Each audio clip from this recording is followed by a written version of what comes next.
प्रांताधिकारी राधानगरी ज्यांना आपण हा कार्यक्रम घेण्याची जबाबदारी दिलेली आहे आणि तो चांगल्या पद्धतीने ते राबवत आहेत. मागच्या महिन्यामध्ये श्री बिरदेव डोने जे आता IPS म्हणून निवड झालेले आहेत त्यांचा मार्गदर्शनाचा कार्यक्रम आपण ठेवलेला होता आणि त्यानंतर आता प्रत्येक महिन्यामध्ये आता इथे ताराराणी हॉलमध्येच आपण हा कार्यक्रम ठेवू. महिन्याच्या 3ऱ्या शुक्रवारी जे काही गुणवंत यशवंत आपल्याला मार्गदर्शनासाठी उपलब्ध होतील त्यांच्या उपस्थितीमध्ये सर्व स्पर्धा परीक्षेच्या तयारी करणाऱ्या विद्यार्थ्यांसाठी हा कार्यक्रम ठेवू आणि यानंतरही तुम्हाला आता ज्यांना आपण या कार्यक्रमाची जबाबदारी दिलेली आहे ते प्रसाद चौगुले ते त्यांच्या वेळी त्यांच्या MPSC मध्ये पहिल्या रँकने उत्तीर्ण झालेले त्यामुळे ते ह्या कार्यक्रमाचा समन्वय करतील आणि तुम्हाला इतरही जर काही अभ्यास करताना काही अडचणी वाटल्या किंवा अजून काही मार्गदर्शन हवं असं वाटलं तर ते आणि त्यांची टीम आणि इव्हन मी सुद्धा आपल्यासाठी उपलब्ध राहील आणि हा प्रत्येक महिन्याचा आपला कार्यक्रम यापुढे कंटिन्यू ठेवण्याचा आपण प्रयत्न करू. आपण तसं मोठ्या संख्येने उपस्थित राहू आणि खरोखरच या ठिकाणी मार्गदर्शनातून जे काही आपल्या शंका असतील त्या आपण दूर करून घ्याव्यात. ज्या काही उणीव आपल्या तयारीमध्ये असतील आणि तयारी आपण कशी केली पाहिजे हे थोडं या ठिकाणी जाणून घ्या. स्पर्धा परीक्षेचा अभ्यास किंवा कोणतीही जरी गोष्ट करायची म्हटलं आपण तरी ध्येय आपलं निश्चित असावं लागतंय. त्यानंतर तयारी, सेल्फ डिसिप्लिन सर्वात महत्वाचे, स्वयंशिस्त सर्वात महत्वाची आहे. स्वतःबद्दलचा कॉन्फिडन्स आपल्यासाठी महत्वाचा आहे आणि जे काही नियोजन आहे नियोजन करून नियोजनाच्या पद्धतीने पुढे जाणं आणि हे सर्व करत असताना प्लॅन A आणि प्लॅन B हे दोन्ही आपल्याकडे असणं आणि ज्या परीक्षेचा अभ्यास करायचा त्याची परिपूर्ण माहिती घेणं या सगळ्या गोष्टी महत्वाच्या आहेत. आता आज मार्गदर्शन करणारे जे यशवंत आहेत त्यांनी मागच्या वर्षभरामध्ये ही परीक्षा उत्तीर्ण झालेली आहे. त्यामुळे आता स्पर्धा परीक्षेचे जे काही वेगळी आव्हानं आहेत किंवा तयारीमध्ये कुठल्या गोष्टीला जास्त वेळ द्यावा लागतो हे सर्व ते आपल्याला सांगणार आहेत. माझी आपल्या सर्वांना विनंती आहे की हे सर्व मार्गदर्शन आपण चांगल्या पद्धतीने समजून घ्यावं, आपल्या शंकाही दूर कराव्या, नंतर जे काही आपले इंटरॅक्शन त्यांच्याशी होईल त्यामध्ये आपले प्रश्न विचारावे. फक्त सर्वांनी एक लक्षात ठेवावं की प्रत्येकाची तयारी ही वेगवेगळ्या पद्धतीने असते. म्हणजे आपण आपल्या अभ्यासाची तयारी कशी आहे, आपली अभ्यास करण्याची कॅपॅसिटी आपली किती आहे किंवा नियोजन आपण आपल्या कशा पद्धतीने केलेलं आहे हे प्रत्येकाची स्टोरी वेगवेगळी असते. फक्त एक स्टोरी बघून एकदा मोटिवेट होऊन आपण पूर्णपणे यशस्वी होऊ असंच नाही. मोटिवेशन आपल्याला एक बूस्ट करण्यासाठी, एनर्जी देण्यासाठी असलं पाहिजे. डिसिप्लिन आपली पूर्ण वेळ असली पाहिजे आणि खरोखरच स्पर्धा परीक्षेमध्ये आपल्याला करिअर करायचं आहे का याचा संकल्पना आपली पूर्णपणे स्पष्ट झाल्यानंतरच आपण या तयारीमध्ये उतरलं पाहिजे. आणि स्पर्धा परीक्षेचं नाव स्पर्धा आहे त्यामुळे जो काही आपल्यातला पेशन्स आपल्यामध्ये किती आहे, आपली मनाची तयारी किती आहे हे या परीक्षेमध्ये पूर्णपणे सिद्ध होत असतं. त्याची आपली परीक्षा होत असते. त्यामुळे पेशन्स आपल्यामध्ये पूर्ण वेळ राहावा आणि जसं मी सुरुवातीला म्हणालो तसं प्लॅन A आणि प्लॅन B हे स्पर्धा परीक्षा हेच पूर्ण आयुष्य किंवा जग आहे असं मानण्याची गरज नाही. आपल्या आयुष्याचा एक जो टप्पा आहे डिग्री झाल्यानंतर तो एक टप्पा आपण स्पर्धा परीक्षेसाठी पूर्णपणे झोकून देऊन पूर्णपणे कष्टाने आपल्याला यामध्ये तयारी करायची आहे. त्यामध्ये यश मिळावंच अशी माझी सर्वांना शुभेच्छा आहे आणि त्या इच्छेने त्या कॉन्फिडन्सनेच आपण अभ्यास केला पाहिजे. पण त्यामध्ये जो काही प्लॅन B किंवा जी शक्यता थोडीफार अयशस्वी होण्याची जरी असली तरी त्यानंतर पेशन्स ठेवून कधीपर्यंत आपल्याला तयारी करायची आहे हे आपण निश्चित केलं पाहिजे आणि तेवढा वेळ आपण तयारी केली पाहिजे. आणि दुर्दैवाने जर यामध्ये यश मिळालं नाही तर प्लॅन B, कारण आयुष्य जे काही आपलं आयुष्य जे सुंदर आहे ते जर स्पर्धा परीक्षामध्ये आपण गेलो आणि त्या ठिकाणी जर काही आपल्याला यश मिळालं नाही तर दुसरा जो काही मार्ग असेल आणि स्पर्धा परीक्षेचा अभ्यास केल्यामुळे जे काही आपलं व्यक्तिमत्व जे संपूर्णपणे तयार होतं ते इतर ठिकाणी आपल्याला वापरता येतं. मला वाटतं या गोष्टी सुद्धा प्रत्येक वेळी आपण तयारीमध्ये सर्वांनी ठेवाव्या. परत एकदा मी सर्व यशवंतांचं अभिनंदन करतो. त्यांनी या ठिकाणी आज वेळ दिला आपल्या सर्वांसाठी, कोल्हापूरची तयारी करणाऱ्या सर्व स्पर्धकांसाठी, स्पर्धा परीक्षेची तयारी करणाऱ्या स्पर्धकांसाठी त्यांनी आज वेळ दिला आणि ऑनलाईन द्वारे सुद्धा काही जे काही विद्यार्थी या ठिकाणी येऊ शकले नाही त्यांना ऑनलाईन द्वारे सुद्धा आपण ही लिंक उपलब्ध करून दिलेली आहे. तर परत एकदा मी त्यांचं अभिनंदन करतो, त्यांना भावी वाटचालीसाठी शुभेच्छा देतो आणि आपल्या सर्वांना आपण जी काही परीक्षेची तयारी करताय, जे काही करिअरचं आपण ध्येय बघितलेलं आहे, त्यासाठी आपल्या सर्वांना शुभेच्छा देतो आणि इथे सांगतो. धन्यवाद. आपली सोर्स ऑफ एनर्जी देखील आमच्याशी शेअर करा.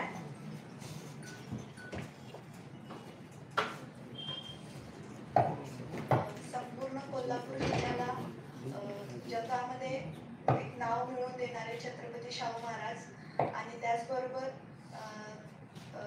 आपल्या कोल्हापूर जिल्ह्याला एक महिलांचं नेतृत्व म्हटलं जातं. तर याचं कारण छत्रपती ताराराणी महाराणींना मी अभिवादन करून माझ्या भाषणाची सुरुवात करते.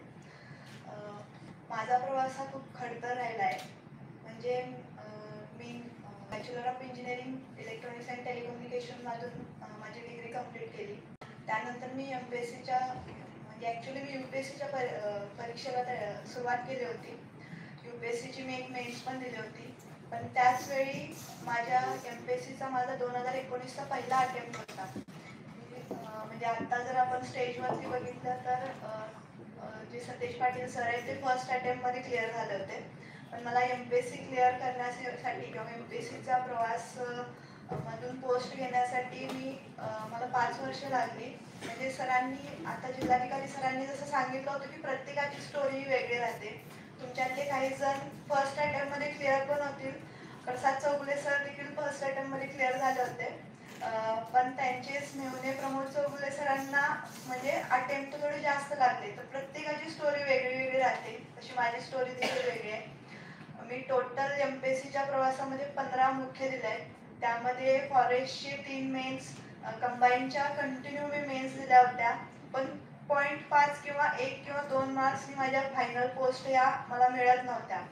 तर माझी जर्नी अशी होती म्हणजे की बाबा मी आता माझी जर्नी जर सांगितले तर 2019-20 मी पूर्व पात्र झाले, मुख्य अपात्र झाले.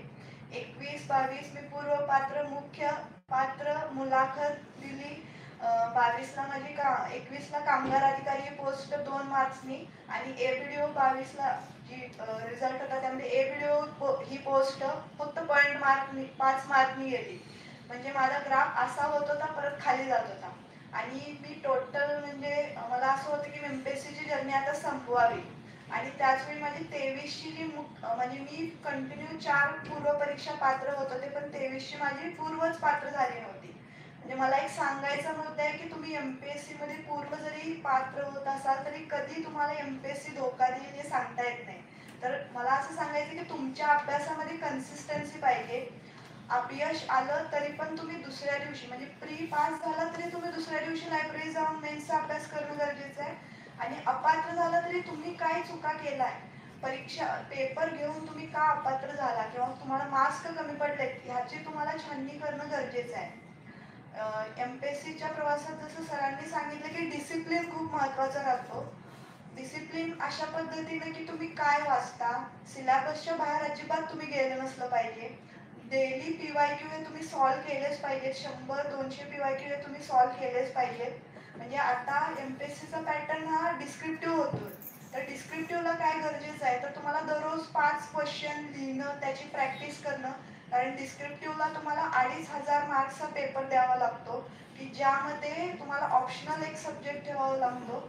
आणि दररोज डेली 2 पेपर तुम्हाला 250 मार्काचे सॉल्व्ह करावे लागतात. तर तुमचं रायटिंग एवढं पाहिजे की तुमचं म्हणजे ते रायटिंगची प्रॅक्टिस होण्यासाठी तुम्हाला आत्तापासून सवय केली पाहिजे. त्यासाठी डिसिप्लिन महत्त्वाचं आहे. तुम्ही लायब्ररीत जाण्याचं टाइम फिक्स केलं पाहिजे, जेवणाचं टाइम फिक्स केलं पाहिजे. त्यानंतर मला अजून एक आवर्जून सांगावंसं वाटतं की तुम्ही जे वाचता तर त्याचं प्रोसेसिंग कसं केलं पाहिजे. म्हणजे वाचून तुम्ही ब्रेक दिला आणि चला आता मूवी बघूया असं नाही. तर वाचल्यानंतर तुम्ही जेवताना, चालताना, बोलताना तुम्ही जे काही वाचले लायब्ररीत बसून त्याचं प्रोसेसिंग व्यवस्थित झालं पाहिजे, त्याचं चिंतन मनन झालं पाहिजे की ज्याद्वारे तुम्ही ते परीक्षेमध्ये व्यवस्थित पद्धतीने उतरवू शकता. आणि अजून एक सांगायचा मुद्दा की रिव्हिजन.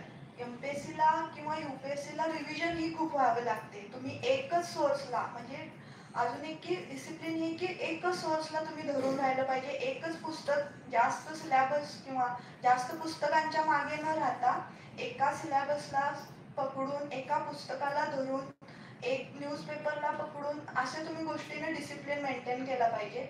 हा एक मला मुद्दा सांगावासा वाटतो. आणि एमपीएससी मध्ये मी जसं अपयशाला सामोरे गेले त्याच पद्धतीने तुम्हाला देखील अपयश येईल. म्हणजे माझी अकॅडमिक बॅकग्राऊंड खूप चांगला होता. म्हणजे मी 85 ते 90% दरम्यान 95% दरम्यान माझा अकॅडमिक बॅकग्राऊंड होता. मला फेल्युअर हे कधीच माहित नव्हतं. पण एमपीएससीच्या प्रवासामध्ये मला जे फेल्युअर आलं ते मला सहन होण्यासारखं नव्हतं.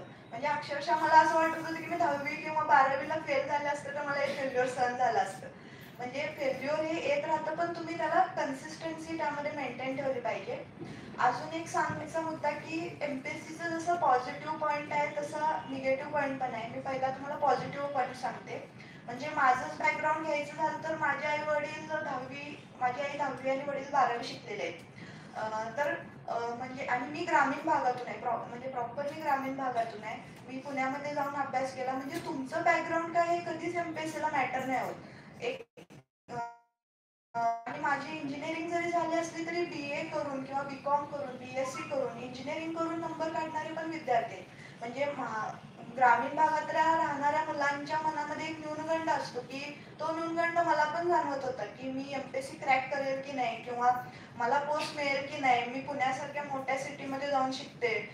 माझ्या आई वडिलांचं शिक्षण पण एवढं नाही. पण तो न्यूनगंड तुम्ही अजिबात बाळगू नका. एमपीएससी ही एक अशी अधिकारी होण्याची संधी देते की तुमचं बॅकग्राऊंड भलेही काही असू दे, तुम्ही शहरी भागातून असू दे, ग्रामीण भागातून असू दे, तुमचं शिक्षण कोणती पण डिग्री जरी तुम्ही केला असाल तरी एमपीएससी तुम्हाला एक चांगली संधी देते अधिकारी होण्याची. आणि त्या संधीचा फायदा प्रत्येक होतकरू तरुणानं किंवा जो शिस्तबद्ध आहे, तो त्याच्या करिअर बद्दल सिरियस आहे, त्याने त्या संधीचा फायदा हा घेतला पाहिजे. आणि दुसरी निगेटिव्ह बाजू ही हे आहे की आता आम्ही 477 जागा होत्या, त्यासाठी 2.5 लाख फॉर्म आले होते. त्यातले मुख्यला जे पात्र झाले ते 10 ते 15,000च्या आसपास संख्या होती. आणि इंटरव्ह्यूला 1500 लोक इंटरव्ह्यूला अपिअर झाले होते. जर आपण टोटल रेशो काढला तर तो 0.001% होतो. म्हणजे सांगायचं आहे की तुम्ही प्लॅन बी हा तुमचा रेडी ठेवला पाहिजे. मी माझा प्लॅन बी हा ठरवला होता की मला जर एमपीएससी नाही झाली तर मी इंजिनिअरिंग वरती जॉब मिळवेल.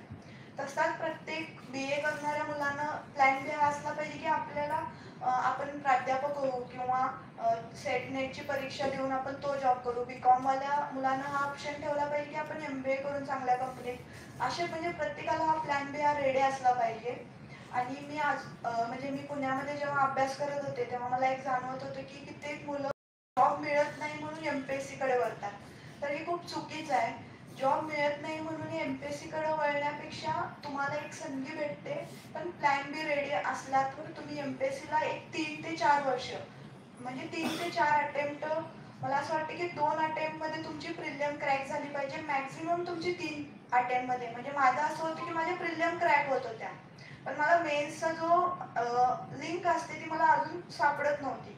तर मला असं वाटतं की तुम्ही स्वतःला 2 ते 3 अटेम्प्ट दिले पाहिजेत आणि त्या 2 ते 3 अटेम्प्ट मध्ये तुम्ही ऍटलीस्ट प्रिलियम सगळ्या क्रॅक करणं गरजेचं आहे. कारण जर तुमची प्रिलियमच क्रॅक होत नसेल आणि एमपीएससीला तुम्ही 4-5 वर्ष देत असाल तर ती खूप, म्हणजे तुमचे जे आयुष्यातला एक पीक पिरियड असतो, तुमचं तरुण वय असतं आणि तुम्हाला वेगवेगळ्या गोष्टी करायला आवडत असतात, तर ती तुमच्या आयुष्यातली वर्ष वाया जाऊ नये. कलेक्टर साहेबांनी पण हेच सांगितलं की तुम्ही म्हणजे प्लॅन ए प्लॅन बी असा रेडी ठेवला पाहिजे. हा मला दुसरा मुद्दा सांगावा वाटतो. आणि अजून एक की एमपीएससीचा प्रवास करताना तुमच्या आई वडिलांचा सपोर्ट हा खूप मोलाचा राहतो आणि तुमच्या मैत्रिणींचं मार्गदर्शन पण. प्रसाद चौगुले सरांच्या बाबतीत सरांनी मला आजच सांगितलं की ते 6 रूममेट होते आणि 6 रूममेट त्यांचे क्लास 1 म्हणून सिलेक्ट झाले. तर तुमचा सर्कल असा पाहिजे की जो तुम्हाला मोटिवेट करेल. नाहीतर मी कित्येक मुलं बघते की अभ्यास करत असेल तर तू काय अभ्यास करतोस, हे असा अभ्यास करून होतंय काय, चल जरा फिरून येऊ. म्हणजे मी पेठेत अक्षरशः चहाला जाणं आणि तास तासभर तिथं टाइमपास करणं अशी पण मुलं बघितलेत. तर तुम्ही सर्कल तुमचा असा निवडा की जरी तो अभ्यास करणारा मुलगा नसेल तरी पण तुम्हाला तो सपोर्ट केला पाहिजे. तू हो, मी आहे तुझ्या बरोबर, तो अभ्यास कर, असं मित्रमंडळ तुम्ही निवडलं पाहिजे. हे एक मला सांगावंसं वाटतं. आणि अजून एक की आई वडिलांचा विश्वास. तुम्ही आई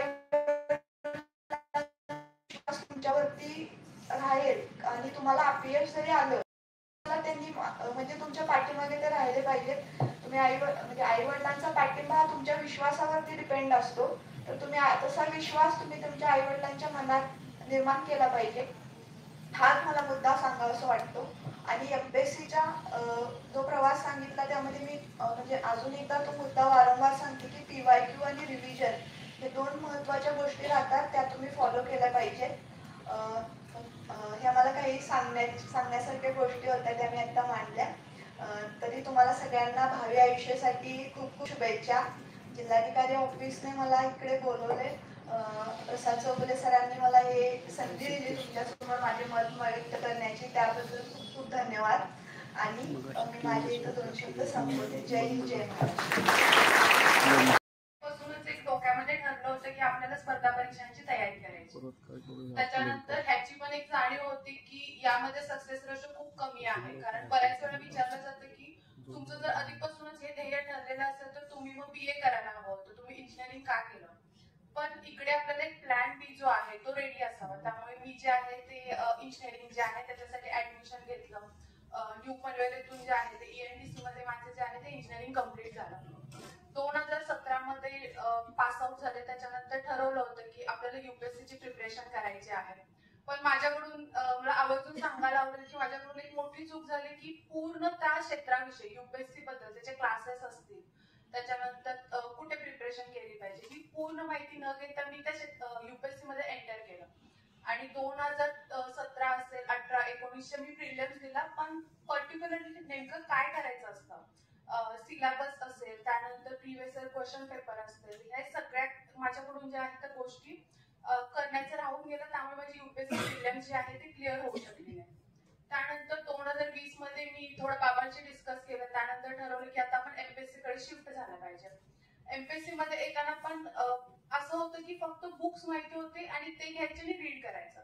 पण एक्झॅक्टली त्याच्यामध्ये आपल्याला प्रिव्हियस इयर क्वेश्चन पेपर किती इम्पॉर्टंट आहे, सिलेबस बघणं किती गरजेचं आहे, तर ह्या गोष्टी इनिशियल स्टेजमध्ये माहिती नव्हत्या. कारण एक जो मार्गदर्शक असतो की ज्याच्याकडून आपल्याला वेळोवेळी समजते की तुझं हे जे आहे ह्या गोष्टी चुकत आहेत, तुला इथे इम्प्रूव्ह करण्याची गरज आहे, तर ते माझ्याकडून पहिला मिस आउट झालं. मग 2022 मध्ये जर बघितलं तर आता सध्याच्या 2022 मध्ये CDPO पदी मयुरी गिल्डा मॅम यांचं जे सिलेक्शन झालेलं आहे, तर त्यांच्याशी माझं संभाषण झालं. त्यांच्याकडून मला समजलं की नेमकं previous year question paper, objective पॅटर्नसाठी प्रिव्हियस इयर क्वेश्चन पेपर खूप म्हणजे मेजर रोल प्ले करतात. तर त्याचे किती इम्पॉर्टंट आहे. तर ते पण बऱ्याच वेळ मुलांचं असं होतं की प्रिव्हियस इयर क्वेश्चन पेपरचं एक आपल्याला अनालिसिसचं बुक मिळतं, मग ते घ्यायचं, मग त्याच्यामधून जे आपल्याला अनालिसिस दिलेलं असतं ते बघायचं. पण ज्यावेळी आपण स्वतः जे ऍक्च्युअल पेपर्स असतात ते घेतो, त्याच्यामधून स्वतः की बाबा हे क्वेश्चन्स का विचारले, इतर जो एक्झामिनर क्वेश्चन काढतो त्याचा नेमका मोटिव्ह काय आहे, ह्या गोष्टी ज्यावेळी आपण वारंवार अनालिसिस करतो त्यावेळी कुठेतरी आपल्याला स्वतःला पण एक आयडिया येत जाते की नेमकं आपल्याला कशा अभ्यास केला पाहिजे, रीड करताना कोणत्या गोष्टी ज्या आहेत त्या आपल्याकडून इम्पॉर्टंट आहेत, ह्या सगळ्या गोष्टींची जाणीव होते. 2022 मध्ये माझी प्रिलिम्स जे आहे ते क्लिअर झाली. म्हणजे पहिले तर 2 वर्ष माझी प्रिलिम्स क्लिअर नव्हती होत. 2022 मध्ये प्रिलिम्स 1 मार्काने क्लिअर झाली. पण मेन्स मध्ये असं झालं की 1 मार्काने मेन्स माझी जी होती ती गेली. त्याच्यानंतर परत जो होता तो 2023 ची परत माझी प्रिलिम्स क्लिअर नाही झाली. मग त्याच्यानंतर 2023 नंतर जी आमची 2024 ची प्रिलिम्स होती ती ऑलमोस्ट 1.5 वर्षाने आम्हाला द्यायला मिळाली. म्हणजे 4 वेळा पोस्टपोन झाली. पण ह्या प्रोसेस मध्ये एक स्वतःमध्ये एक इंटरनल मोटिवेशन होते की आपण का करायचंय. जर हे तुमच्या डोक्यामध्ये क्लिअर असेल तर बऱ्याच वेळा असं होतं की तुम्हाला खूप म्हणजे एक मार्क तुम्ही लिस्ट मधून बाहेर पडता, तुमची प्रिलिम्स नाही क्लिअर होत, मेन्स नाही क्लिअर होत. पण स्वतःला माहिती असेल की आपल्याला ह्या आपण का MPSCचा अभ्यास करतोय, आपल्याला का ऑफिसर व्हायचंय, तर ते एक्सटर्नल मोटिवेशन म्हणजे जस्ट आपण युट्यूबवर व्हिडिओज बघतो किंवा कोणाचं तरी ऐकतो, मग त्या गोष्टी आपल्याला इंटरनल मोटिवेशन पुश करायला जे आहेत ते इम्पॉर्टंट ठरतात. त्यानंतर 24 मध्ये जर बघितलं तर माझं मग ह्यावेळी सिलेक्शन झालेलं आहे. या 8 वर्षामध्ये आतापर्यंत माझी कोणतीही पोस्ट निघाली नव्हती. फर्स्ट टाइमच आहे की मला 24 मध्ये मी माझं सिलेक्शन झालेलं आहे आणि यावेळी मला गॅजेटेड ट्रान्सफर ऑफिसर पोस्ट मिळालेली आहे. त्याच्यानंतर मला आवर्जून सांगायला आवडेल की तुम्हाला जे आहे की ह्या तुम्ही ज्यावेळी अभ्यास करता त्यावेळी तुम्हाला एक कोणतरी मेंटॉर असणं खूप महत्वाचं आहे. त्यांना तुम्ही अकाउंटेबल असलं पाहिजे. होणार होते त्यांना वेळोवेळी मी काय करते, माझं प्लॅनिंग असेल त्याप्रमाणे मी वीकली प्लॅन करणे, डेली प्लॅन करणे, अशी मला सवय होती. त्यांच्याकडून जाणून घेणे की माझं कुठे चुकतंय, मला काय इम्प्रूव्ह करण्याची गरज आहे. आणि अजून एक मला महत्वाची गोष्ट वाटते की ह्याच्यामध्ये कन्सिस्टन्सी खूप महत्वाची आहे. त्याचप्रमाणे तुमच्याकडे म्हणजे तुम्ही प्रत्येक गोष्टीचं म्हणजे दुसऱ्या दिवशी तुम्हाला काय करायचं हे तुम्हाला आदल्या दिवशी तुम्हाला लिहून माहिती पाहिजे की तुमचे टाइम स्लॉट काय असले पाहिजे, तुम्हाला कोणता सब्जेक्ट किती सब्जेक्ट दिवसामध्ये कव्हर करायचे आहेत. ह्या गोष्टी जर तुम्ही कन्सिस्टंटली करत राहिलात तर रिझल्ट येत जातो. आणि प्रोसेस खूप इम्पॉर्टंट आहे. प्रोसेस जी आहे ती तुम्ही एन्जॉय केली पाहिजे. आणि आत्ताचा जर पॅटर्न बघितला तर तो डिस्क्रिप्टिव्ह पॅटर्न असणार आहे. तर त्याच्यामध्ये बऱ्यापैकी जे आहे ते तुम्हाला रायटिंगची प्रॅक्टिस असली पाहिजे. आणि त्याच्यासाठी पण आता हे प्रत्येकासाठी एमपीएससीतल्या प्रत्येक मुलासाठी हा नवीन पॅटर्न असणार आहे. तर त्याच्यासाठी जे कोणी चांगले मार्गदर्शक आहेत त्यांना तुम्ही वेळोवेळी अप्रोच करा, त्यांच्याकडून तुमचे जे काही आन्सर्स असतील ते चेक करून घ्या असं मला वाटतं. आणि फक्त ह्या क्षेत्रामध्ये एंटर करताना तुम्हाला रियालिटी माहिती असू दे. बऱ्याच वेळी असं होते की तुम्ही एखादी मिरवणूक बघितली, एखादा व्हिडिओ बघितला आणि त्याच्यानंतर तुम्ही इकडे वळता, पण हा खूपच खडतर प्रवास आहे.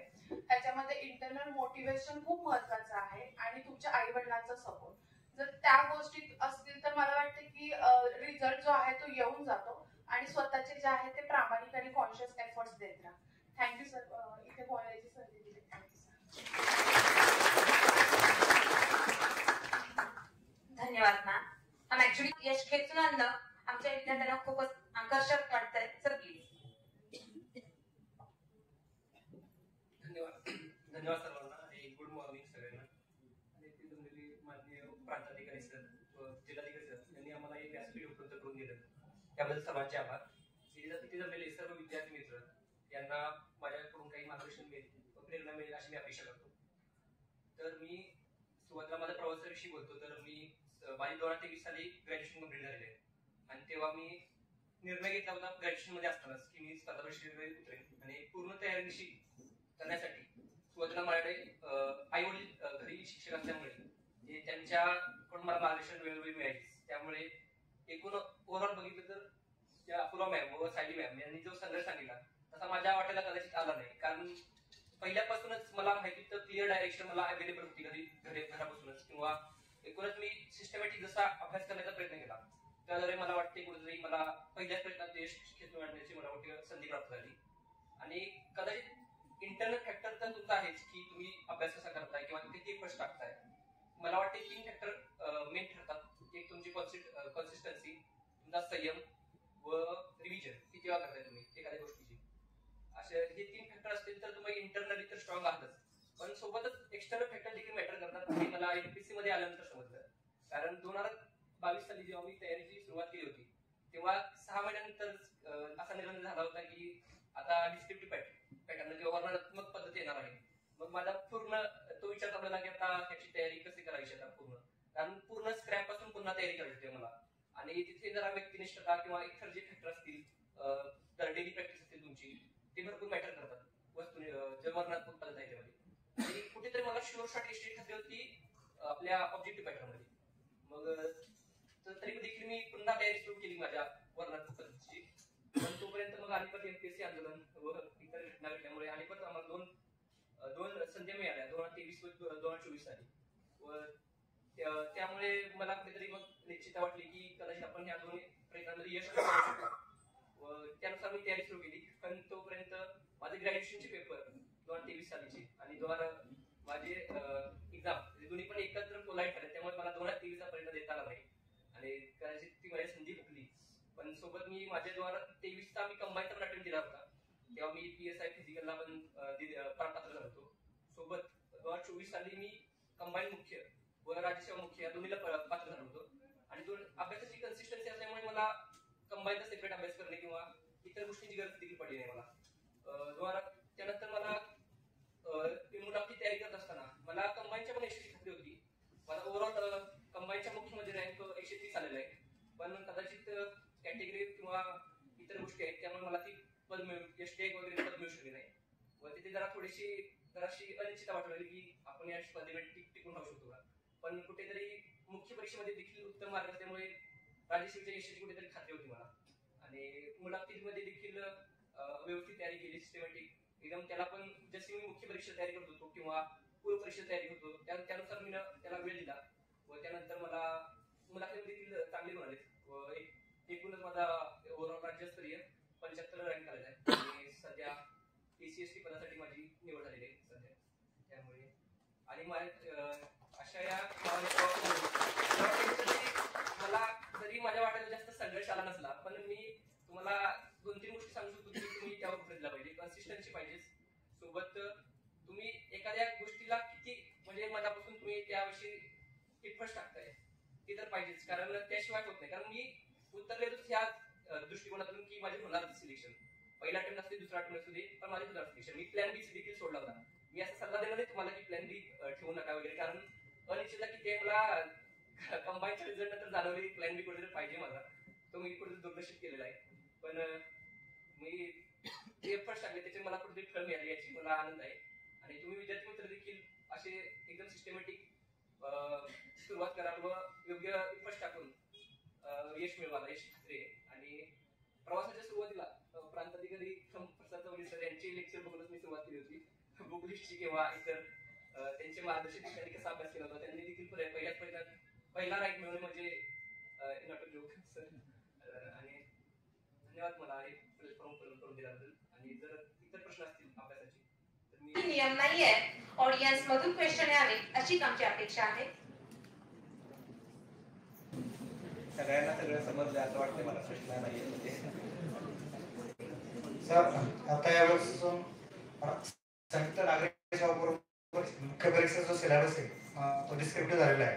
त्या अनुषंगाने ऑप्शनचे 2 पेपर आहेत म्हणजे एका सब्जेक्टचे, त्याविषयी स्कोरिंग सब्जेक्ट आणि लिहिण्याकरता कशा पद्धतीने तयारी केली पाहिजे थोडंसं एक्सप्लेन केलं तर व्यवस्थित विनंती आहे.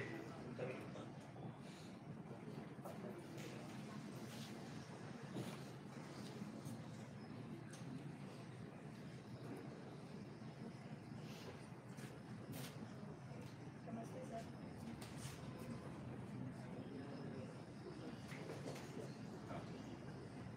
सर मी UPSCचे मेन्स दिले होते, तर म्हणजे मी त्यानंतर अभ्यासामध्ये म्हणजे मी MPSCचा अभ्यास चालू केला. तर मी त्या अनुभवाने सांगते की मी जॉग्राफी ऑप्शनल ठेवला होता. तर जॉग्राफी ऑप्शनल ठेवण्याचा माझा हेतू हा होता की माझं बॅकग्राऊंड हे सायन्स रिलेटेड होतं आणि जॉग्राफीमध्ये जे ॲटमॉस्फिअर, प्रेशर, हीट वगैरे कन्सेप्ट होतं त्या मला क्लिअर कळत होत्या. माझं रिटर्न चांगलं होतं, माझं रिप्रेझेंटेशन ॲन्सरमध्ये जे असतं किंवा डायग्राम काढणं हे माझं खूप चांगलं होतं, त्यामुळे मी जॉग्राफी ऑप्शनल ठेवला होता. पण जर तुमचं बॅकग्राऊंड म्हणजे आर्ट्स रिलेटेड असेल, पॉलिटिकल सायन्स किंवा हिस्ट्री वगैरे असेल तर तुम्ही तसे सब्जेक्ट जे आहेत ते तुम्ही ठेवू शकता. आणि म्हणजे तुमचा कल एकंदरीत काय, कारण 250 मार्काच्या ऑप्शनलचे 2 पेपर राहतात, टोटल 500 मार्क्स खूप मॅटर करतात. तुमचा कल ज्या सब्जेक्टकडे आहे, कारण MPSCने भरपूर ऑप्शनल आपल्याला दिले, सोशोलॉजी, अँथ्रोपॉलॉजी, तर त्या रिलेटेड तुम्ही ठेवू शकता. जॉग्राफी मी निवडण्याचं कारण हे एक होतं पण जॉग्राफीचा सिलेबस खूप वास्ट होता ॲज कम्पेअर्ड सोशोलॉजी किंवा अँथ्रोपॉलॉजीचा सब्जेक्ट खूप छोटा म्हणजे सिलेबस खूप छोटा होता. तर तुम्ही त्या पद्धतीनं तुमची पर्सनॅलिटी किंवा तुमचा जो कल आहे त्या पद्धतीनं तुम्ही तो ऑप्शनल निवडू शकता. सर ऑप्शनलच्या बाबतीत टेक्निकल आणि नॉन टेक्निकल असे 2 ऑप्शन असतात. आता जॉग्राफी मॅडमचा मी पण तयारी केली होती त्या जॉग्राफी ऑप्शनलची थोडा वेळ, त्यामुळे मला माहिती आहे की जॉग्राफी हा टेक्निकल सब्जेक्ट आहे. आपल्याला जास्त त्यामध्ये इतर टर्म आहेत किंवा जास्त वाचन एक्स्ट्रा लागते, आपण थोड्या आपल्या पण मनाच्या ॲन्सर लिहू शकतो ते. तसे ऑप्शनल जॉग्राफी तर नाही आहे. इतर जे अँथ्रोपॉलॉजी किंवा सोशिओलॉजी यांसारखे सब्जेक्ट आहेत ते जरा त्या कॅटेगरीमध्ये मोडतात, नॉन टेक्निकल सब्जेक्ट. तिथे तुम्ही स्वतःची विचारशक्तीद्वारे किंवा सर्जनशील विचारांद्वारे तुम्ही जास्त ॲन्सर व्यवस्थित लिहू शकता. त्या विरुद्ध जे जॉग्राफीसारखे टेक्निकल सब्जेक्ट आहेत त्याच्यामध्ये आपल्याला कट टू कट जसे ॲन्सर असतात त्याच्यामध्ये आपण चेंज करू शकतो. तसे जर आपल्याला तुमचे पाठांतर व्यवस्थित असेल तर तुम्ही ते सब्जेक्ट निवडू शकता. आणि जॉग्राफीचा एक फायदा म्हणू शकतो की GS मध्ये पण तयारी व्यवस्थित होऊ शकते जॉग्राफीसारख्या विषयांची, त्यामुळे तुम्हाला तो देखील विचारू शकता.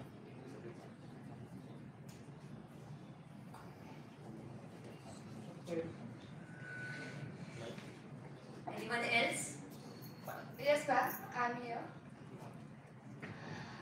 तर तर मला असं विचारायचं होतं की सरांनी पहिल्याच अटेम्प्टमध्ये ग्रॅज्युएशन नंतर सरांनी क्लिअर केली exam. Congratulation sir and congratulation to everybody. मला असं विचारायचं सर तुम्ही त्यानंतर स्टडीचं टाइम मॅनेजमेंट कसं केलं, म्हणजे कोणत्या सब्जेक्टला किती टाइम दिला असं? Thank you ma'am. पहिल्यानंतर मी माझे ग्रॅज्युएशन सोबत तर मी अभ्यास करायचो त्याचं मी टाइम टेबल सांगतो.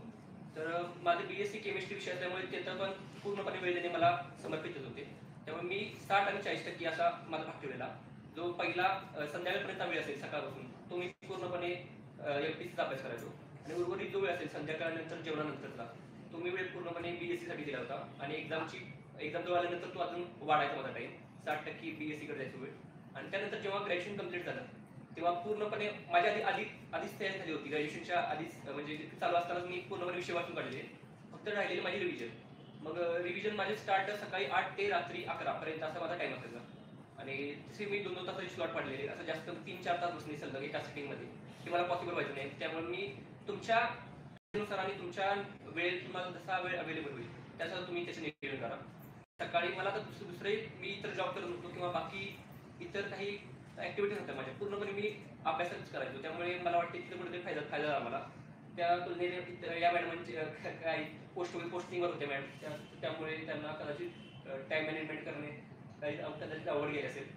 त्या तुलनेत मी स्वतःला भाग्यशील समजतो. आणि तुम्ही देखील तुमच्या दिवसाची जर तुम्ही ज्या ऍक्टिव्हिटी तुम्ही टाळू शकताय त्या टाळल्याच पाहिजेत. म्हणजे उदाहरणार्थ मित्रांसोबत थोडा वेळ दिलाच पाहिजे. पण जेव्हा एक्झाम जवळ येते तेव्हा त्या गोष्टी टाळायच पाहिजे. मला मित्रांनी देखील ते सांगितली आणि मला कौतुक पण केलं त्यावेळी की जरी तुला वेळ दिला नाहीस तरी तुझं क्लिअर गाठलंस त्यामुळे तुझं कौतुक आहे मोठं. आणि तुम्ही देखील असं मार्गदर्शन व्यवस्थित नियोजन करा. थँक्यू. सर तर म्हणजे कोणता सब्जेक्ट तुम्हाला जास्त टफ जायचा किंवा कोणत्या सब्जेक्टवर आपण जास्त लक्ष दिलं पाहिजे असं तुम्हाला वाटतं? अभ्यासाच्या नियोजनामध्ये माझे टफ विषय म्हणजे इकॉनॉमिक्स तो मला आवड वाटायचा. आणि पॉलिटिक्स तर इझी मला वाटते सगळ्यांचाच आवडता विषय असेल अभ्यास करण्याचा. आणि इतर विषय मग इतिहास एक जरा मला वाटते जरा स्कोरिंग म्हणजे जिथं आपण लीड घेऊ शकतो असे विषय असते. इतिहास किंवा पॉलिटिकमध्ये प्रशासन भाग झाला असे मी स्पेसिफिक टार्गेट आधीच ठेवलेले की जे टफ विषय आहेत त्यांना मी सेग्रेट केलेलं. व्यक्तिनिष्ठ दृष्ट्या प्रत्येकाचे वेगवेगळे विषय असतील आवड वाटणारे. त्यानुसार तुम्ही ते टार्गेट करा आणि त्याचा अभ्यास नियोजन सकाळी जो फ्रेश टाइम असतो त्याच्यामध्ये करायला पाहिजे. 8 ते 10चा टाइम किंवा सकाळचा टाइम असेल. त्यानंतर रात्री झोपताना देखील तुम्ही एकदम फ्रेश नियोजन निवडलं पाहिजे. इझी वाटतं तुम्हाला आणि पटापट तुमची रिव्हिजन होऊ शकते.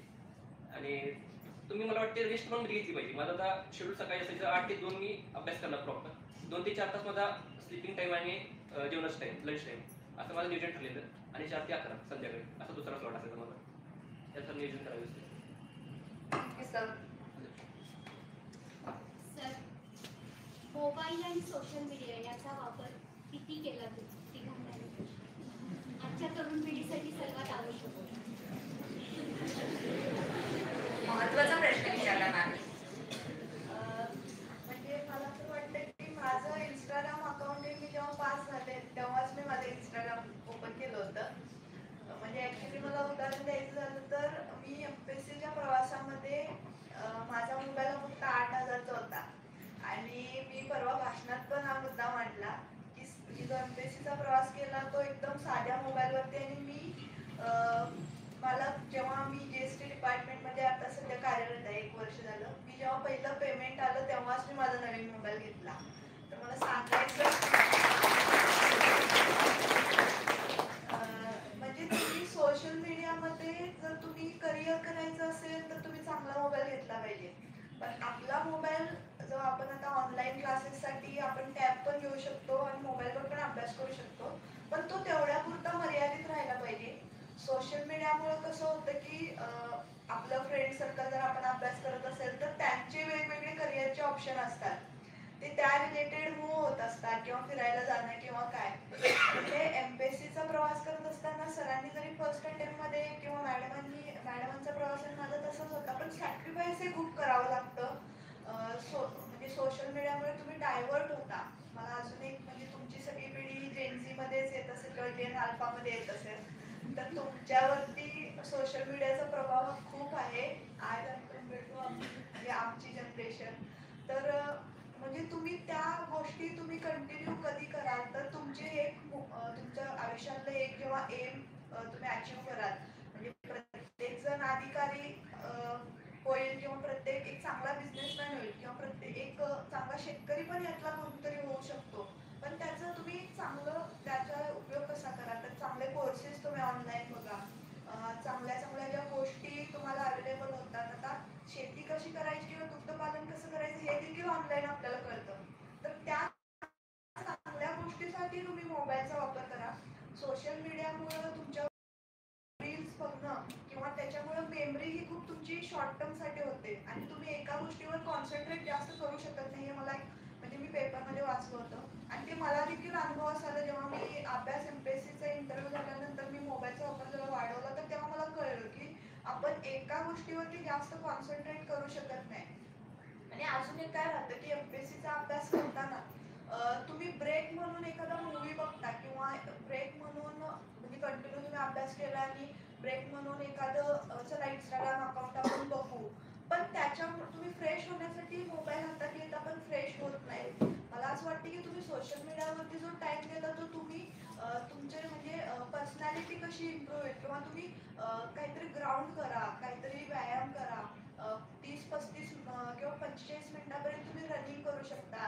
ह्या गोष्टी करू शकता की ज्याच्यामुळे तुम्ही फ्रेश होऊन परत अभ्यासाला तुम्हाला री-एनर्जाइज होऊ शकता. तर म्हणजे तुम्हाला जर एक गोष्ट अचीव्ह करायची असेल तर ही डिस्ट्रॅक्शन ही येतच राहणार. कुणाला सोशल मीडियाचं होतं किंवा कुणाला म्हणजे दुसऱ्या गोष्टींचे पण डिस्ट्रॅक्शन असतात. तर ते तुमच्या स्वतःच्या मनावर संयम असला पाहिजे आणि ह्या गोष्टी ज्या तुमच्या करिअरला ग्रोथ करतात अशा म्हणजे ज्या पुश करतात ना त्या गोष्टी तुम्ही करा. पर्सनली मला असं वाटतं की व्यायाम हा प्रत्येकाने केला पाहिजे की ज्याच्यामुळे तुम्ही तुमचा अभ्यास म्हणजे मी पण मला जेव्हा असं होत होतं की मला थोडंसं 2-3 तास बसल्यानंतर मला अभ्यासाचा कंटाळा येणार तर मी एक असंच रॅन्डम कुठल्या तरी ठिकाणी जाऊन असं चालत चालत फिरून येणार. म्हणजे माझा शारीरिक व्यायाम पण होईल आणि परत मला अभ्यास करताना ते जे डिप्रेशनचा जो फील असतो की माझ्याकडून होणार की नाही तो विचार एकदम मी विसरून जाणार परत अभ्यास करणार. तर अशा पद्धतीने तुम्ही करू शकता. सॉरी मॅम मी पण चेंजेस आहे आणि माझा मोबाईलचा वापर म्हटला तर मी रेग्युलर फोन वापरायचो आणि सोशल मीडिया म्हटला तर मी सोशल मीडियावर पण ॲक्टिव्ह राहायचो. मी पण माझं लिमिटेड म्हणजे 2-3 तास द्यायचो पण मी रिफ्रेशमेंट बघायचो अभ्यासातून त्याला मी ज्या म्हणतात त्याच्या मी विरुद्धच वागलो आहे आणि कदाचित मी आता माझ्याकडे सुधारणा घडवी माझ्यामध्ये. मग पण मी एक्झाम असल्या म्हणजे उदाहरणार्थ 1 महिना किंवा 2 महिन्यावर एक्झाम असल्या तर मी डिॲक्टिव्हेट वगैरे अकाउंट करायचो. पण मी म्हणतोय की असं काही डिस्ट्रॅक्शन वगैरे सोशल मीडियावर होऊ शकते किंवा तुम्ही मला प्रोडक्टिव्ह पण बनवू शकते सोशल मीडिया. ज्या न्यूज असतात किंवा इतर जे युट्यूब व्हिडिओ असतात मनोरंजन म्हणून पहा पण त्याच्यामध्ये व्यसन लागू नये याची पण तुम्ही कुठेतरी काळजी घेतली पाहिजे. आणि जास्त आता मी तर करू शकणार नाही याच्यावर.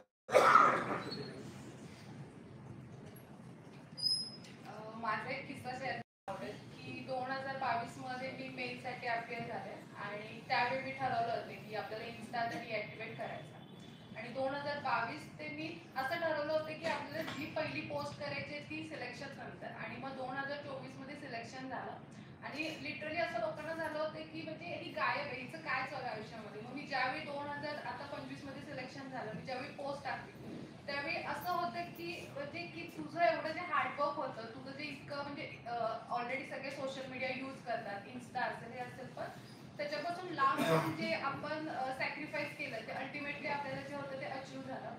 तर मला असं वाटतं की सोशल मीडियाचं जो आहे ते स्वतःने एक ज्युडिशियली यूज केला पाहिजे की तुम्हाला एक टाइम लिमिट असलं पाहिजे की जसं आपण प्रत्येक गोष्टीसाठी टायमर ठेवतो तसं जर तुम्ही प्रिपरेशनमध्ये जर तुम्हाला व्हॉट्सअप यूज करायचं आहे कोणतेही दुसरे सोशल मीडिया यूज करायचं तर तुम्हाला तिथं पण टाइम असलं पाहिजे की आपल्याला एवढ्या टाइमसाठी यूज करायचं आणि स्वतःवर ते रिस्ट्रिक्शन असले पाहिजे. कारण बऱ्याच वेळा असं होते की ह्या प्रिपरेशनमध्ये आपण एका रूममध्ये बसून अभ्यास करत असतो आणि बाकीचे लोक जे असतात ते त्यांची लाईफ जे आहे ते एन्जॉय करत असतात. मग त्यावेळी आपल्याला असं होतं की आपण म्हणजे आपल्याला फोमो होतो की आपण काय करतोय आपण म्हणजे बाकीचे लोक मस्त एन्जॉय करतात आणि आपण फक्त अभ्यास करतो. पण आपल्याला हे माहिती पाहिजे की आपले चॉईसेस वेगळे आहेत त्यांचे वेगळे आहेत आणि आपल्याला जे काही करायचं ते आपल्या डोक्यामध्ये क्लिअर पाहिजे.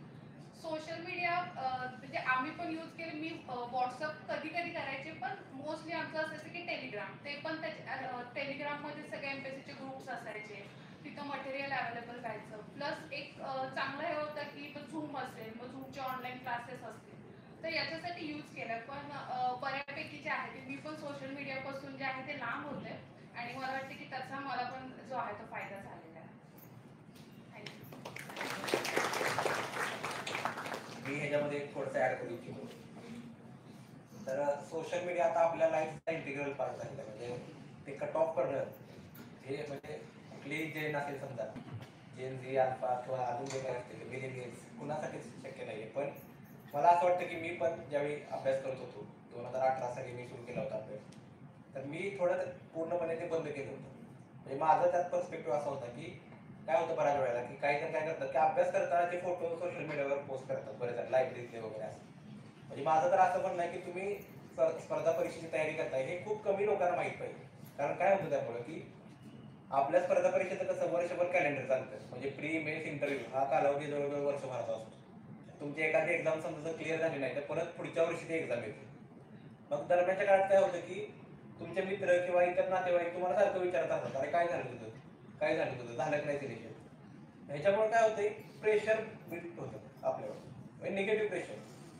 त्यामुळं माझा तर असा सल्ला आहे की म्हणजे खूप कमी लोकांना तुम्ही सांगा की तुम्ही अभ्यास करताय किंवा काय करताय, कारण त्याच्यामुळं तुम्हाला म्हणजे डिस्ट्रॅक्शन पण होणार नाही आणि जे अपेक्षांचं ओझं असते आपल्या म्हणजे रिलेटिव्ह कडून असेल किंवा मित्रांकडून असेल तर ते थोडंसं तुम्हाला कमी व्हायला मदत होईल. म्हणजे मी इकडे येण्यापूर्वी मी आधी प्रायव्हेटमध्ये जॉब करत होतो, टाटा मोटर्सला होतो मी, आणि मी जॉब सोडला होता आणि म्हणजे स्पर्धा परीक्षा करत होतो. हा ऍक्च्युली तसा खूप मोठा निर्णय होता, कारण माझं तिकडचं पॅकेज चांगलं होतं. तर मी म्हणजे हे कुणाला सांगितलं नव्हतं की माझ्या जे काही माझे कॉलेजचे मित्र होते किंवा काय, एक 4 जणांना फक्त माहित होते की मी जॉब करतो, म्हणजे अभ्यास करतो. आणि ज्यावेळी माझे मार्क त्यानंतर मग बऱ्यापैकी जरा मित्रांना समजलं की हा पूर्णपणे म्हणजे जॉब सोडून अभ्यास करत होता. त्यामुळं माझा सल्ला असा राहील की सोशल मीडियाच्या बाबतीत तरी जेवढं शक्य होईल तेवढं रेस्ट्रिक्ट करा. जर ती गोष्ट तुम्हाला डिस्ट्रॅक्शन करत असेल, जसं मॅडमनी पण आणि सरांनी सांगितलं की काय होतं की फोमो म्हणजे फिअर ऑफ मिसिंग आउट, म्हणजे आपला एक मित्र कुठेतरी गोव्याला फिरायला गेलाय आणि आपण काय करतोय तर लायब्ररीत बसून अभ्यास करतोय किंवा वगैरे.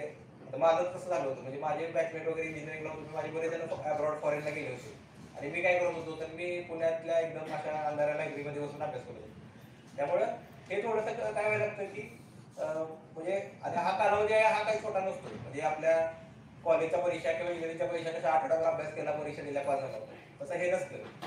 ह्याला तुम्हाला 1.5, 2, 3, 4 वर्ष लागू शकतात. त्यामुळं सुरुवातीला देऊ शकतो आपला, पण एक 6 महिने झाल्यानंतर अरे काय करतोय आपण असं वाटायला सुरू होतं बऱ्याच वेळेला. अशा वेळेस सोशल मीडिया काय करतं की थोडंसं अजून त्या डिस्ट्रॅक्शन ऍड करतं.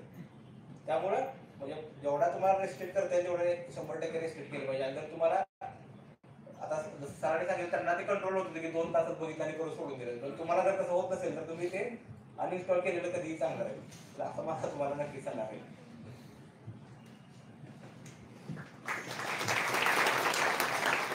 अजून कोणी ऑडियन्स मधून? आता ऑडियन्स साठी एक क्वेश्चन आहे, असं कोणी आहे का ज्याचं इन्स्टाला अकाउंट नाही येत? तर बरेच जण आहेत तुमची गाईडलाईन खरंच फॉलो करते. डेडिकेटेड विद्यार्थी म्हणून ते इथं आलेले आहेत, त्याबद्दल सगळ्यांचं म्हणजे पुन्हा एकदा अभिनंदन. अजून काही क्वेश्चन ऑडियन्स मधून?